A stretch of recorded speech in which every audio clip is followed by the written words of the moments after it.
Hello everyone, welcome to my YouTube channel. এখন আমরা আছি আমার মা বাবার বাড়িতে। এটা হচ্ছে আমার দিদির ছেলে।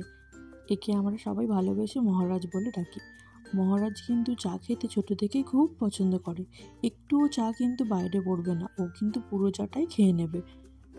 ও ছোট বলে ওকে একটুখানি চাই দেয়া হয়, খুব বেশি চা কিন্তু ওকে আমরা দিই না।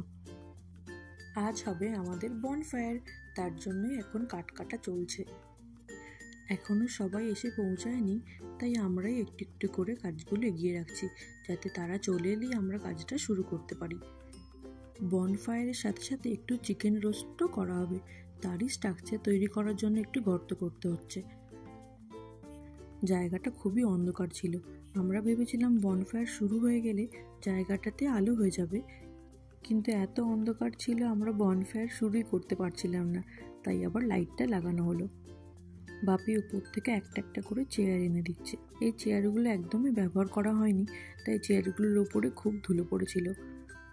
এই যে এদিকে আমাদের মহারাজ সব কাজ একাই করে নিচ্ছে, আর আমার মা ওকে পাহারা দিচ্ছে। মহারাজকে নিয়ে আমরা সবাই পাগল হয়ে যাচ্ছিলাম, খুব দুষ্টুমি করছিল। ওকে সামলানোর জন্যই দুজনকে লেগে থাকতে হয়েছিল। সেই দিন কিন্তু সবথেকে বেশি মজা আমাদের মহারাজই করেছিল। চেয়ারগুলো খুব ধুলো ছিল, তাই একটু পরিষ্কার করে নিচ্ছিলাম। এবার সবাই এসে গেলে তো এতেই বসবে। এবার চেয়ারগুলোকে আমরা সাজিয়ে নিচ্ছি। আগুনটাকে ঘিরে গোল করে চেয়ারগুলোকে এবার রাখবো। আমরা যা চেয়ারগুলোকে নিয়ে সাজাতে শুরু করেছি, এবার আমাদের বাবু চেয়ার নিয়ে সাজাবে। আমরা যা করব ওকে তাই কাজই করতে হবে। তোমরা সবাই তো দেখছো মহারাজ কত কাজ করছে, ওর জন্য কিন্তু ভিডিওতে একটা লাইক করতেই হবে।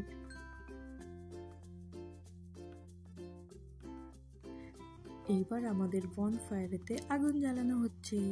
আমাদের মহারাজ কিন্তু এখনো পর্যন্ত খুব সাহস দেখাচ্ছিল, কিন্তু আগুনটা যা জ্বলে উঠবে তার সাথে সাথে আমাদের মহারাজও উধাও হয়ে যাবে।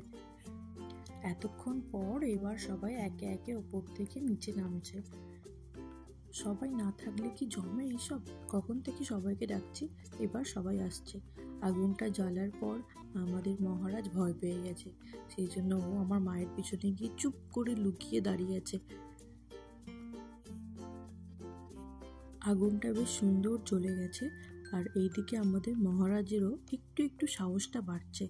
এই যে এবার দিদুনের পিছন ছেড়ে এবার সাইড দিয়ে ঘোরা শুরু করলো, আর থামবেই না ওর ঘোড়া। এবার দুষ্টুমি শুরু হয়ে গেল।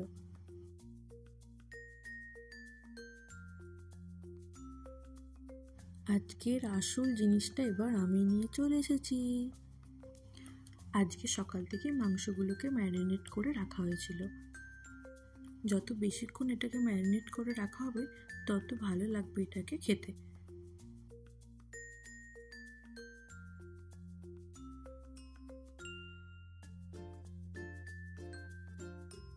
চিকেনগুলোকে আগুনের উপর দেওয়ার জন্য এবারে রেডি করা হচ্ছে। আমরা একসাথে দুটো চিকেন দিয়ে দেবো, নইলে একটা কুক হওয়ার পর আর একটা দিলে অনেক সময় লেগে যাবে, তাই জন্য আমরা দুটো একসাথেই দিয়ে দেবো। আর আমাদের মহারাজের বলেছিলাম না, একটু একটু করে সাহসটা বাড়ছে, এবার অনেকটাই সাহসটা বেড়ে গেছে। একটা প্যাকেটে নিয়ে দূর থেকেও জ্বালাচ্ছে। ওর বেশ ভালোই হলো, দিওয়ালি সেলিব্রেশনও ওর হয়ে গেল। চিকেনগুলো পুরোপুরিভাবে হতে কিন্তু অনেকটাই সময় লেগে যায়, তারপরে শেষে কিন্তু এর টেস্টটাও ভীষণ সুন্দর হয়। অন্যরকমভাবে করলে কিন্তু এত সুন্দর টেস্ট হয় না, এটা এইভাবে করলে এত সুন্দর হয়। মাঝে মাঝে এগুলোকে ঘুরিয়ে ঘুরিয়ে দেওয়া হচ্ছে, যাতে দু সাইড থেকে এটা ভালোভাবে কুক হয়ে যায়। মাংসটা তো সুন্দরভাবে রান্না হচ্ছে, আর তার সাথে হচ্ছে আমাদের অনেক হাসি ঠাট্টা, অনেক গল্প। একদম পুরো সুন্দরভাবে আমাদের মাংসটা পুরো রেডি হয়ে গেছে। তার সাথে রয়েছে ধনেপাতার চাটনি আর পেঁয়াজ।